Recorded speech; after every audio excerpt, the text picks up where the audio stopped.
Welcome back. And today we're going to talk about some of the early day Speedway of the 1970s.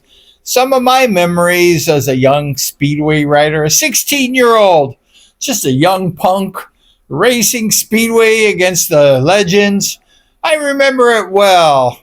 I remember just being a young 12-year-old in the stands watching these guys, Rick Woods and Mike Bass, Steve Bass.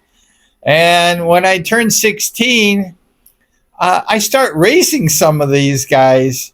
And one year I was in the stands just chilling, watching the speedway. And the next year I look to my right. There these legends are. I'm racing against them. It's quite intimidating. And you feel pretty shy as a young 16-year-old racing against some of the greatest speedway riders in the United States history. My first time practicing, I was at the OCIR. Do you remember the OCIR? It was a cool track. Orange County International Raceway. And I was there for my first time. I was very scared.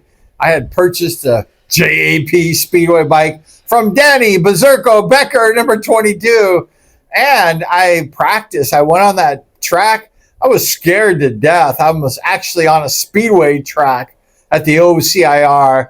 And I went into the turn, my first turn, and I crashed. I just crashed on purpose and got it out of the way. That way I could learn to ride a speedway bike. And then as I was in the pits, there was Steve Colombo. Do you remember number 12, Steve Colombo? He was a good rider. And he was practicing, and that guy was a hot shoe, and he was ripping up the track. And I was just my first time. And I'm like, one day, hopefully I can be a speedway rider just like number 12. And it eventually happened. But I always remember my first time on a speedway bike. One of my first memories of speedway was when I was just starting as a D3 rider. I was at the Costa Mesa Speedway. I was getting dressed in the dressing room. Nowadays, you just get dressed in your pits. You just pull off your pants and you put the uniform on. But back in the early days, they used to have a dressing room. And I was getting dressed. I was just a shy 16-year-old kid. And in comes Larry Huffman. Rest in peace. He just recently passed away. We're all very sorry about the passing of the true great legend, which is Larry Huffman. He was one of the greatest speedway announcers in American history. And I was sitting there and I'm like, I hope Larry doesn't talk to me. He was a young guy at the time. And he just looked at me and said, well, Brian, so tell me more about yourself. And I'm like, Larry Huffman wants to know more about me. And I was very shocked because I was very shy, only 16. You know how boys are when they're 16. They're just very shy. And I started telling him a little bit about me. And I was like, Larry Huffman talked to me. And Larry Huffman wanted to know more about my life. And it was like an honor to talk to the great Larry Huffman, to have him talk to me first as a young 16-year-old. Back in the day, there was so many speedway riders. It was difficult to get on the program. And I used to go on Friday after school. I was in high school at El Medina High School. And I was never on the program because there's so many D3 riders. I started in like August and the speedway season ends in like September. So I only had like 2 months. And they said it takes like 6 weeks to get on the program for a D3 rider. And I said, phooey, I'm going to go after school on Friday. It was Friday at the time, Speedway.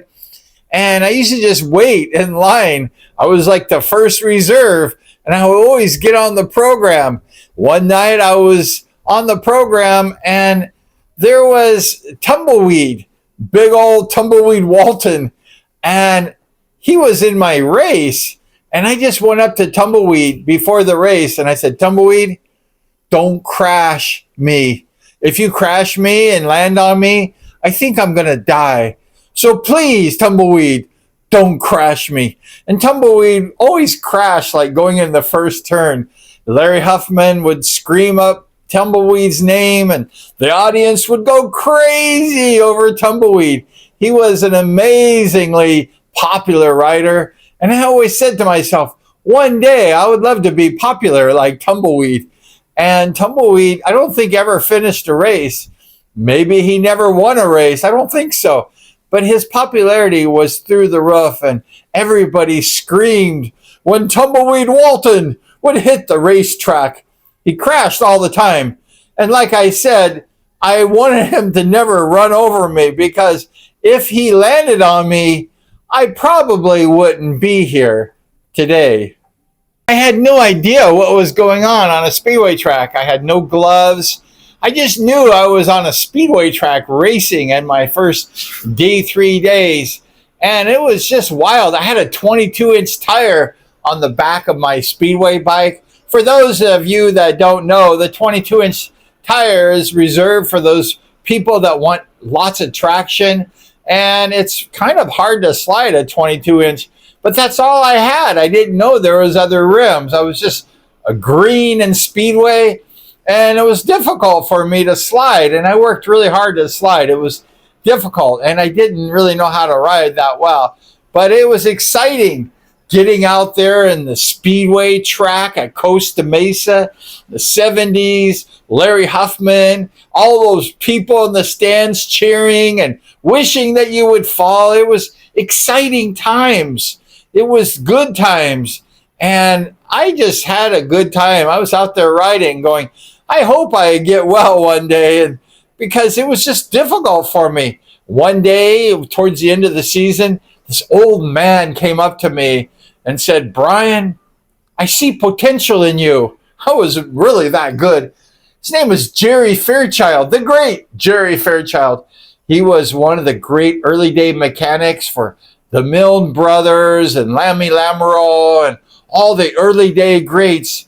He was getting old at the time, Jerry Fairchild, and he said, you know, Brian, I want to tune your JAP so you can beat the Jawas. Can you bring your JAP to my office, to my shop in Pasadena, California? And I said, sure. I had no idea. I just knew he was kind of a funny looking old man. He seemed like he was smart. Actually, Jerry Fairchild was one of the greatest mechanics of the time. And he noticed me, lonely Brian, with a first-year Speedway bike. I had no idea what I was doing. So I took my Speedway bike over to Jerry. He tore my engine apart. 5 minutes, he had that bike running like a rocket ship. But the early days of Speedway was fantastic. It was exciting. The crowds were big, and it was just amazing. And just to be there, just to be on the track, even though I wasn't really very good, I didn't know what I was doing. But just the excitement of being on the track with all those people and all that excitement and seeing all these riders in the pits as a young boy, it was truly one of the experiences that I cherish deeply in my heart. I remember I turned 16 the same time that Dennis Sigalos turned 16. Siggy, the famous Siggy. And I had read about Dennis Sigalos in the paper, in the Register, the Orange County Register, when he was just a young 13 or 14-year-old boy. Siggy was like a D1 rider, and he came into Costa Mesa, these beautiful white and orange leathers. He looked fantastic, like $1 million. And I said to myself, you know what? I want to beat Siggy. I want to beat his ass out there. I got kind of mad because we're the same age, and he was kind of rich, his family, and I was kind of medium class or poor family, and I didn't have a very nice uniform. And I said, you know, I'm going to beat Siggy. He was in my race. One of his first races in D3 at Costa Mesa. I think his only race at Costa Mesa. And the first turn, I was beating Siggy. I was on the 0, and Siggy automatically went to the 10-yard line. And I was like, you know what? I'm beating Siggy. I'm very happy. And I was giving it my all. And then Siggy just blew me away on the outside. He just blew past me like I was standing still. And he just tore up the racetrack. And I was so mad that Siggy just tore me to pieces. I just got angry, and I said, you know what? I'm not happy because I wanted to beat that guy's ass, and he beat my ass, and I was pissed off.